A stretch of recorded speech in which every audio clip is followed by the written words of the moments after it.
So what do you remember about Dwayne when he was a child growing up? In terms of basketball, Well, just like how he was. it's pretty much the same. Going down here is D'Lo, layup up good, and a chance for the trifecta. Now, there's a three ball by D'Lo, good!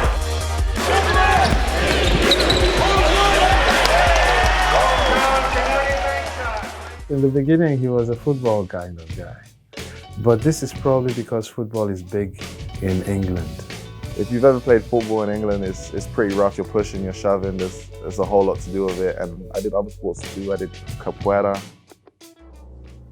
I think this instilled discipline and a certain kind of hierarchy.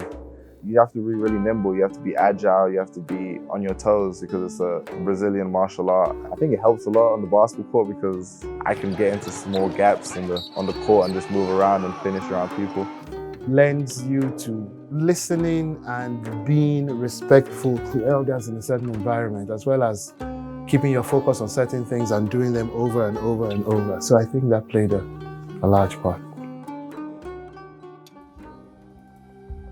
I wasn't really good growing up, so I had to do a lot of extra stuff to stand out. I'd really have to put in a lot of effort, try and be physical. I really had a bad temper too, so I was really scrappy. Like a young man, I think he wanted to compete, he wanted to win games, and he came across very aggressive. Definitely my old coaches, Gary Maitland and Andreas Kapoulas, they did a good job because at the end of the day, they let me know if I want to play the next level, I have to control it because nobody's going to want a guy that's uncoachable or just can't control their aggression all the time.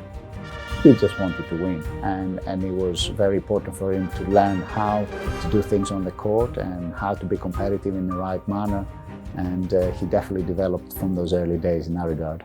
Well, Gary Maitland was the one who led him from his school in Chelsea to his school in Harrow. Gary Maitland kind of passed on the baton to Andreas. I was going to high school in London, playing for Gary Maitland, and I was actually going to stay there for what's called sixth form, my extra 2 years, which I ended up doing in Bristol. I was going to stay there because I really wanted to play for him. He actually came to me and said, hey, I would love to have you here, but ultimately the best thing for you, I think, would be to move on and go to another school where they had bigger facilities you could play. He was very positive about him coming to Bristol, and we had a very good relationship with Gary, and those 3 years, I think, transitioning to come to Bristol from London really helped him elevate his game. I'll thank him forever for that because if it wasn't for him almost telling me like you need to move on and go to something better, I wouldn't have actually done it just because I was so comfortable and I felt a high sense of loyalty to him. But him actually pushing me forward and saying, hey, you need to go to other people in order to get better, just shows that good people that have your best interest at heart can help you. And he's always going to be in my circle, and he's a great friend and mentor because of that. When he went to Andreas, he was called on to do extraordinary things. I think this made him grow very quickly. When I got to Andreas, this was the first time I'd been with a coach that was so X's and O's. He studied the game, he broke down a lot of film with me. He really taught me how to be a guard. I just loved his competitiveness. You know, I think that kind of aggressive mentality that he has, that for me was very natural to coach. I think as Dwayne developed over the years, he was able to harness and play in a manner where he was able to combine the understanding of the game with that physical aggression that he had as well. It was like boot camp 101 for me because I was living away from home. I was seeing him every day. I had 2 practices a day with him. So it was really just him putting his knowledge all into me. NCAA basketball was always a dream of mine.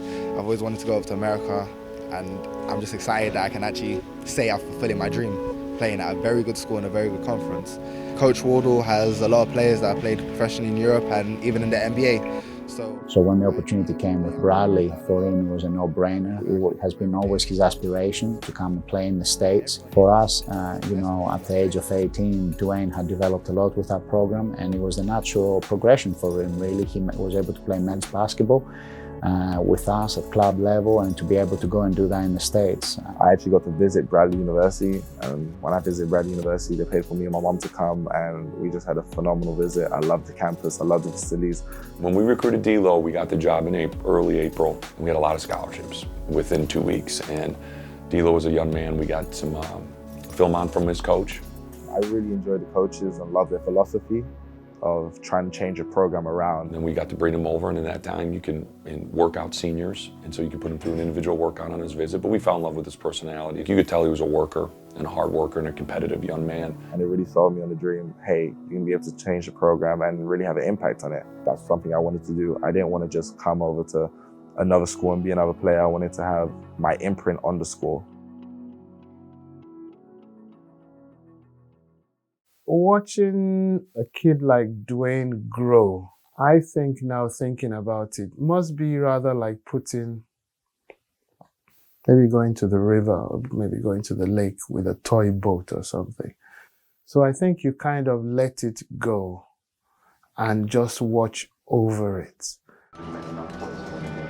I had to do it. It was something that I wanted to do for the last few years. The thing is, our season runs parallel with the season here in America. But being his senior year, I felt it had to be done. And it's such a great feeling what he has achieved here in Bradley. There's so much more for him to come.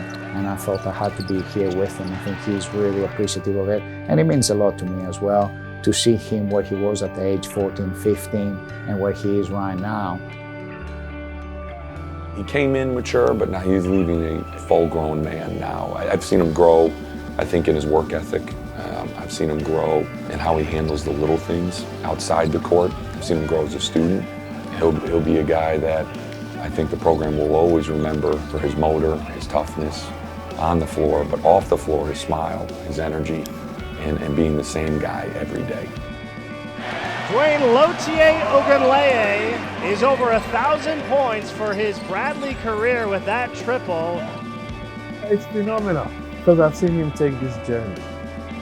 It's awesome because he hasn't fallen off. It's very inspiring having a son like that because he taught me a lot. I mean, I watch him with the coaches, and I learn from the qualities that he has. I'm very grateful that he can stand here and graduate, because that means a lot. That means a lot of time on this journey, a lot of effort on this journey, and to complete it in one piece is great. So to be here, to be at Bradley, to be a part of this new creation, it's very impressive to know that he's done this on his own. I mean, I don't think anything anybody said would have been able to make him do better than this. The most rewarding part is getting to play at Carver in front of your fans and make them happy. We put in so much work behind the scenes. That's our opportunity to showcase what we've been doing and what we've been working on. And it's rewarding when you have 10,000 people standing up, screaming support for you and just getting you guys going. It's fun when I get to lift my hands up and get the crowd roaring, or if we get a big and one or block and everyone in the student section just going crazy. It's just a great feeling.